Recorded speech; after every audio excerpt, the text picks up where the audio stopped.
Hello दोस्तों, हम छायावाद के बारे में कर रहे थे। हम छायावाद में 26 क्वेश्चन कर चुके हैं। आज हम 27वां क्वेश्चन से स्टार्ट करेंगे। हिंदी काव्य के आधुनिक मीरा किसे कहा जाता है? हिंदी काव्य में आधुनिक मीरा किसे कहा जाता है? महादेवी वर्मा को। इसकी व्याख्या देख लेते हैं। जिस प्रकार मीरा ने स्वयं को श्री कृष्ण के प्रति समर्पित कर दिया था, वही समर्पण भाव महादेवी वर्मा की कविताओं में है। अतः महादेवी वर्मा को आधुनिक युग की मीरा कहा जाता है। काव्य शिरोमणि निराला जी ने उनकी साहित्यिक उत्कृष्टता को हिंदी के विशाल मंदिर की सरस्वती कहकर संबोधित किया है। यह किसने संबोधित किया है? निराला ने। ये क्वेश्चन भी पूछा जा सकता है कि हिंदी के विशाल मंदिर की सरस्वती किसे कहा है? किससे कहा गया है? महादेवी वर्मा को। और किसने कहा है? निराला जी ने। तो नेक्स्ट क्वेश्चन देख लेते हैं। तेरा वैभव देखूं या जीवन का क्रदन देखूं, यह पंक्ति किसकी है?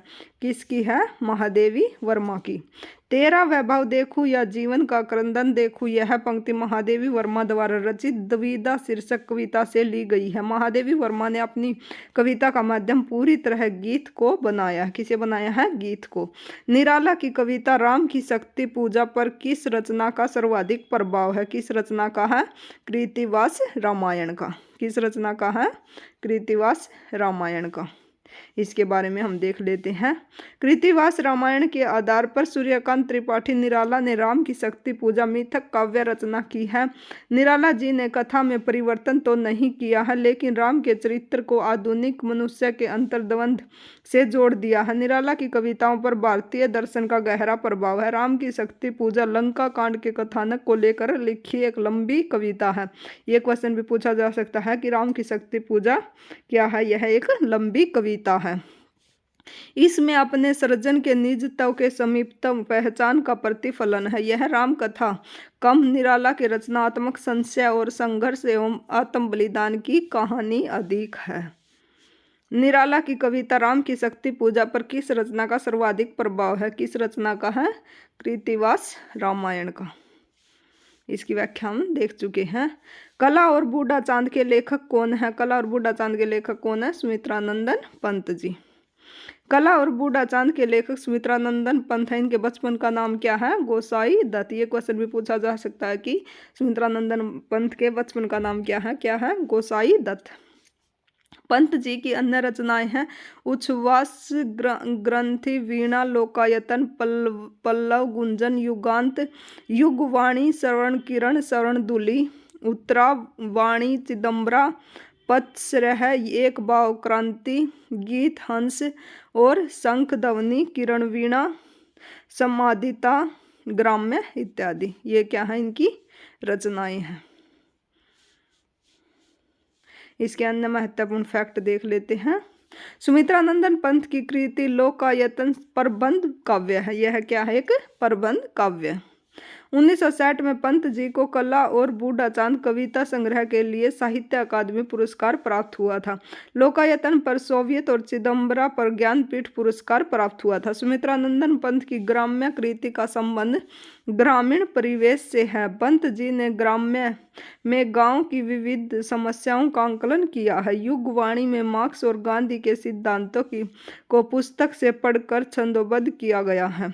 पंत जी ने अपनी पहली कविता गिरजे का घंटा की रचना सन 1916 ईस्वी में की। गुंजन को उनका अंतिम छायावादी काव्य संग्रह कहा जाता है। चिदम्बरा के रचनाकार कौन है? चिदम्बरा के रचनाकार कौन है? पंत जी। पंत जी की ग्राम्य कृति का संबंध किससे है? किससे है? ग्रामीण परिवेश से। लोकायतन के रचयिता हैं। लोकायतन के रचयिता कौन है? सुमित्रानंदन पंत जी। पंत की पहली रचना है गिरजे का घंटा। इनकी पहली रचना कौन सी है? गिरजे का घंटा।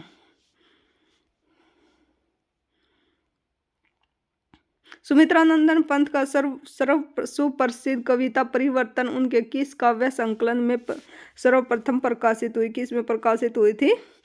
पल्लव में। सुमित्रानंदन पंत की सुप्रसिद्ध कविता परिवर्तन उनके काव्य संकलन पल्लव में सर्वप्रथम प्रकाशित हुई। अरविंद दर्शन से प्रभावित हिंदी के कवि कौन है? कौन है अरविंद से प्रभावित? सुमित्रानंदन पंत जी। सुमित्रानंदन पंत ने अरविंद दर्शन के आधार पर नया दर्शन ढूंढने का प्रयास किया, फिर भी उनकी रचनाओं पर अरविंद दर्शन की गहरी छाप है। अरविंद दर्शन को अपनाकर पंत छायावाद से निकलने की चेष्टा करते हुए पुनः उसी क्षेत्र में प्रविष्ट हो गए जाते हैं। कला और बूढ़ा चांद, रसीमबंद, गीत हंस, स्वर्णिम चक्कर, समाधिता जैसी रचनाओं पर अरविंद की छाप स्पष्ट रूप से दिखाई पड़ती है। नेक्स्ट क्वेश्चन है, इनमें से कौन सा कवि अपने रचना काल के अंतिम दौर में प्रगतिवाद के भौतिक दर्शन के साथ साथ अरविंद दर्शन से प्रभावित हुआ? कौन हुआ? सुमित्रानंदन पंत जी। अपने काव्य जीवन के उत्तर में अरविंद दर्शन से प्रभावित कवि कौन है? सुमित्रानंदन पंत। डैश अरविंद दर्शन से बहुत ही प्रभावित थे। कौन थे? सुमित्रानंदन पंत। देखिए क्वेश्चन बार बार रिपीट हुआ है। निम्नलिखित में से कौन सा कथन असत्य है? तो हम देख लेते कौन कौन से कथन सत्य हैं। पंत की प्रकृति को सुकुमार कवि कहा जाता है, ये ठीक है। पल्लव पंत की रचना है, ये भी ठीक है। लोकायतन महाकाव्य की श्रेणी में आता है। पंत भारतेंदु युग के कवि हैं, ये गलत है क्योंकि पंत किसके हैं? छायावाद के कवि हैं। सुमित्रानंदन पंत भारतेंदु युग के नहीं बल्कि छायावाद युग के प्रमुख कवि हैं। इन्हें प्रकृति का सुकुमार कवि भी कहा जाता है। पंत काव्य में प्रकृति के मनोरम रूपों का मधुर और सरस चित्रण मिलता है। आंसू की बालिका, पर्वत प्रदेश में प्रवास आदि कविताओं में प्रकृति के मनोहर चित्र विद्यमान है, जिनमें कवि की जन्मभूमि के प्राकृतिक सौंदर्य का वैभव दिखाई देता है। अतः इस आधार पर हम कह सकते हैं कि पंत जी प्रकृति के सुकुमार कवि हैं। पल्लव 1928 ईस्वी में पंत जी की रचना है। लोकायतन महाकाव्य की श्रेणी में आता है। किस छायावादी कवि को प्रकृति का सुकुमार कवि कहा जाता है? किसे कहा जाता है? सुमित्रानंदन पंत जी को। निम्नलिखित में से कौन सी रचना महाकाव्य नहीं है? कौन सी रचना? कामयानी महाकाव्य है, प्रिय प्रवास महाकाव्य है, साकेत महाकाव्य है, लेकिन पल्लव क्या है? पल्लव महाकाव्य नहीं है। तो हमारा क्वेश्चन का आंसर हो गया पल्लव। इसकी व्याख्या देख लेते हैं। पल्लव महाकाव्य नहीं है, यह 1928 ईस्वी में रचित सुमित्रानंदन पंत का आरंभिक काव्य ग्रंथ है।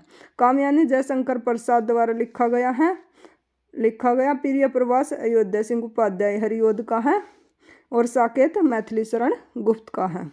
हिंदी साहित्य में महाप्राण किस कवि के लिए प्रयुक्त हुआ? किस कवि के लिए? निराला के लिए। हिंदी साहित्य में महाप्राण सूर्यकांत त्रिपाठी निराला के लिए प्रयुक्त होता है। निराला ने स्वच्छंदतावादी विचारधारा के साथ बड़ी प्रसिद्ध गद्य रचनाएं चतुरी चमार, बिल्लेसुर बकरिया आदि प्रस्तुत की हैं। इसके अन्य महत्वपूर्ण फैक्ट देख लेते हैं। निराला जी ने अपनी विवाहिता पुत्री के निधन से विक्षुब्ध होकर सरोज स्मृति की रचना की। निराला जी कलकत्ता में रामकृष्ण मिशन के पत्र समन्वय का संपादन बार भी संभाला। इसके बाद मतवाला के संपादन मंडल में सम्मिलित हो गए। लखनऊ में गंगा पुस्तकमाला का संपादन करने के साथ सुधा के संपादकीय लिखने लगे। निराला जी की प्रमुख काव्य रचनाएं अनामिका, जो कब प्रकाशित हुई? 1923 ईस्वी में। परिमल 1930 ईस्वी में। गीतिका 1936 ईस्वी में। और तुलसीदास 1938 ईस्वी में। कुकरमुता, अणिमा, नए पत्ते, बेला, अर्चना, आराधना, इनकी ये 4 रचनाएं तो काफ़ी इंपॉर्टेंट है। अनामिका, परिमल, गीतिका और तुलसीदास। परिमल में गीत भी हैं और मुक्तक छंद भी, मधुर भाव से अनुप्रमाणित प्रणय गीत भी है। गीतिका मुख्यतः श्रृंगारिक रचना है।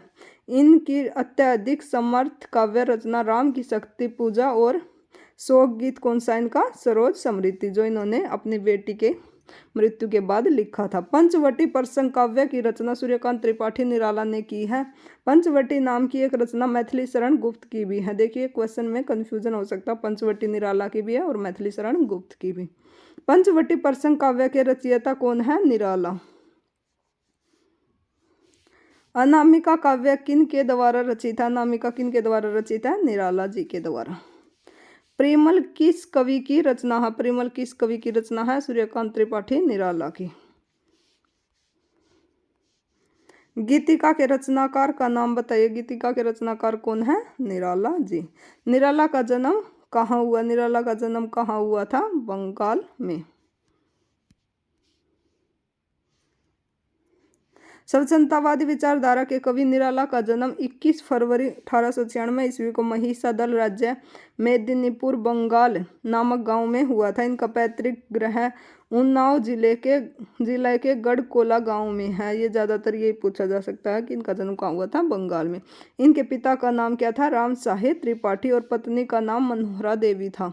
15 अक्टूबर 1961 को इलाहाबाद कहाँ पर है? प्रयागराज में इनका निधन हुआ था। साहित्यिक क्षेत्र में सर्वाधिक विरोध किसका हुआ था? निराला जी का। निराला को केवल व्यक्ति के रूप में ही परिस्थितियों को तीव्र विरोध नहीं सहन करना पड़ा, वरन कवि के रूप में भी इनका प्रबल विरोध हुआ। इनका प्रधान कारण तो उनकी मौलिकता है, जो कवि की दीप्त अहंकार की साहित्यिक अभिव्यक्ति है। सन 1916 में जूही की कली का प्रकाशन उस युग के साहित्य चेतनाओं के लिए एक चुनौती बनकर सामने आया। उसमें व्यक्त प्रणय, केली के चित्र और मुक्त छंद का शक्तिशाली शिल्प दोनों ही तत्कालीन मान्यताओं से मेल नहीं खाते थे। जूही की कली किसने अपने पत्रिका में छापने से इनकार कर दिया था? महावीर प्रसाद द्विवेदी ने। किंतु निराला अपनी धुन के पक्के और पकड़ स्वभाव के व्यक्ति थे, इसीलिए उन्होंने सबकी उपेक्षा की। उनके काव्य में आरंभ से ही विविधता के दर्शन होते हैं। ये पंक्तियां देखते हम किन की हैं? प्रतिपल परिवर्तित वयु वेद कौशल समूह राक्षस विरुद्ध प्रतिहु क्रुद्ध कपि विषम। ये किस में से ली गई हैं? राम की शक्ति पूजा में से।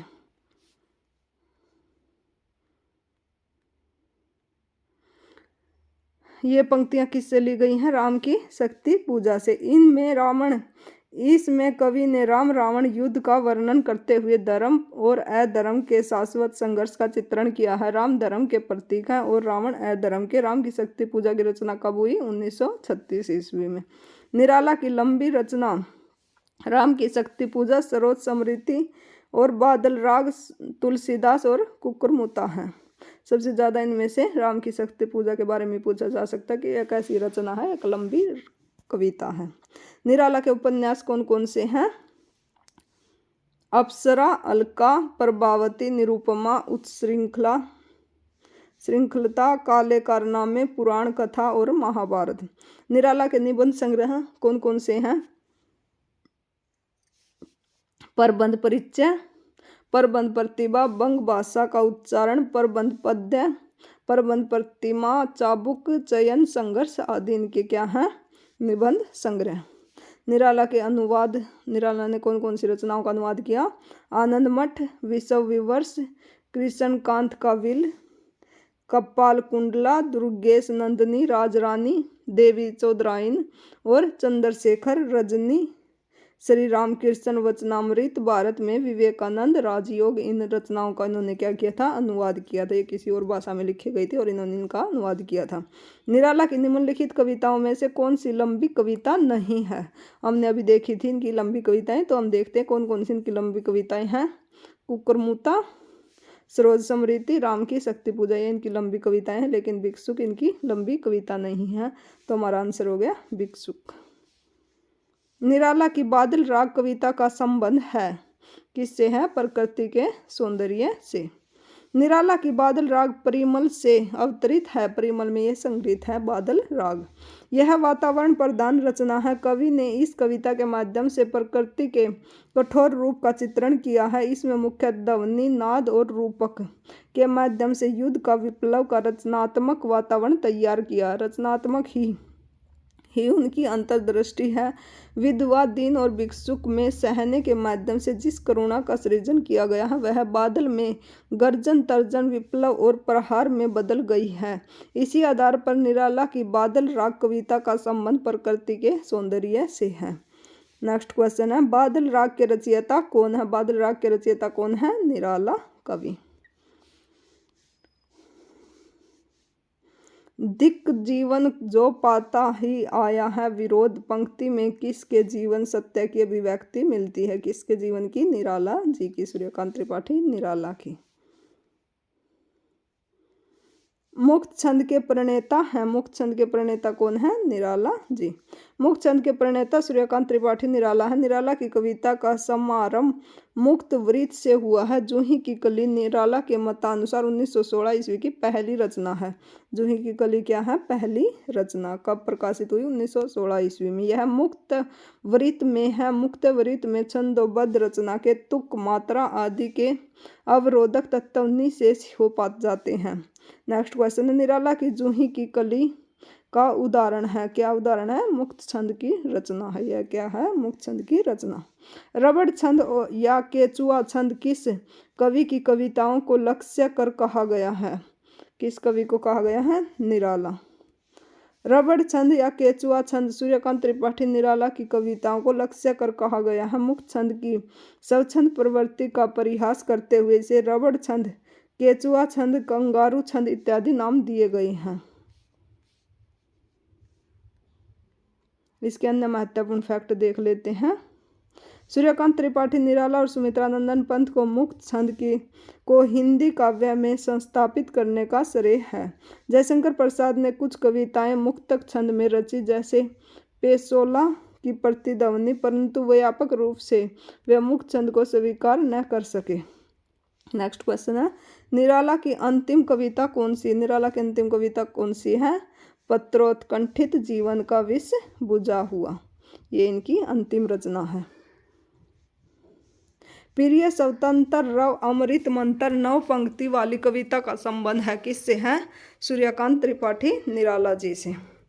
प्रिय स्वतंत्र रव अमृत मंत्र 9 पंक्ति कविता का संबंध सूर्यकांत त्रिपाठी निराला से है। उनकी यह कविता छंद मुक्त के अंतर्गत वर दे शीर्षक के अंतर्गत प्रकाशित है। निराला जी ने काव्य, उपन्यास, कहानी, समालोचन, निबंध आदि लिखे हैं। निम्नलिखित में से व्यंग्यपरक कविता कौन सी है? कौन सी है? कुकुरमुत्ता। कुकुरमुत्ता सूर्यकांत त्रिपाठी निराला द्वारा रचित 1941 ईस्वी में रचित व्यंग्यपरक कविता है, जिसका मूल स्वर प्रगतिवादी है। यह निराला के काव्य संकलन नए पत्ते में से संकलित है। छायावाद का स्थूल के प्रति सूक्ष्म का विद्रोह किसने कहा है? किसने कहा है? डॉक्टर नगेंद्र ने।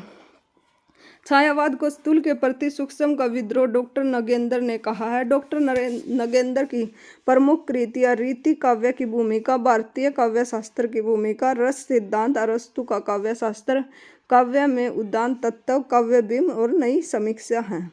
इसके अन्य महत्वपूर्ण फैक्ट देख लेते हैं। महादेवी वर्मा के अनुसार छायावाद प्रकृति के बीच जीवन का उद्गीत है। डॉक्टर रामकुमार वर्मा के अनुसार आत्मा और परमात्मा का गुप्त वाक्य विलास रहस्यवाद है और वही छायावाद है। शांति प्रिय द्विवेदी के अनुसार जिस प्रकार मैटर ऑफ फैक्ट इतिवृत्तात्मकता के आगे की चीज छायावाद है, उसी प्रकार छायावाद के आगे की चीज रहस्यवाद है। छायावाद स्थूल के प्रति सूक्ष्म का विद्रोह है। यह कथन किसका है? किसका है? डॉक्टर नगेंद्र का। छायावाद को स्थूल के प्रति सूक्ष्म का विद्रोह किसने कहा है? किसने कहा है? डॉक्टर नगेंद्र ने। इनमें से कौन उत्तर छायावादी कवि नहीं है? कौन नहीं है? तो हम देख लेते कौन कौन है। नरेंद्र शर्मा, बच्चन सिंह और अंचल सिंह। रामकुमार वर्मा छायावाद के नहीं हैं। रामकुमार वर्मा का नाम छायावाद के द्वितीय वर्ग के कवि के में सर्वाधिक उल्लेखनीय है। उनके रूप राशि, निश्चित, चित्ररेखा, आकाशगंगा आदि काव्य संग्रहों में छायावादी पद्धतियों की रचनाएं संकलित हैं। इसके अन्य महत्वपूर्ण फैक्ट देख लेते हैं। छायावाद के प्रथम वर्ग के कवियों में राम नरेश त्रिपाठी, नवीन, माखनलाल चतुर्वेदी, भगवती चरण वर्मा आदि हैं। नेक्स्ट पॉइंट है, छायावाद के द्वितीय वर्ग के कवियों में डॉक्टर रामकुमार वर्मा, उदय शंकर भट्ट, मोहनलाल महतो, योगी लक्ष्मी नारायण मिश्र, जनार्दन प्रसाद झा, दुज, गोपाल सिंह नेपाली, केदारनाथ मिश्र, प्रभात, आरसी प्रसाद जी हैं। आरसी प्रसाद काफ़ी इम्पोर्टेंट है। नेक्स्ट है प्रगतिवाद के बारे में हम नेक्स्ट वीडियो में करेंगे। Thank you for watching.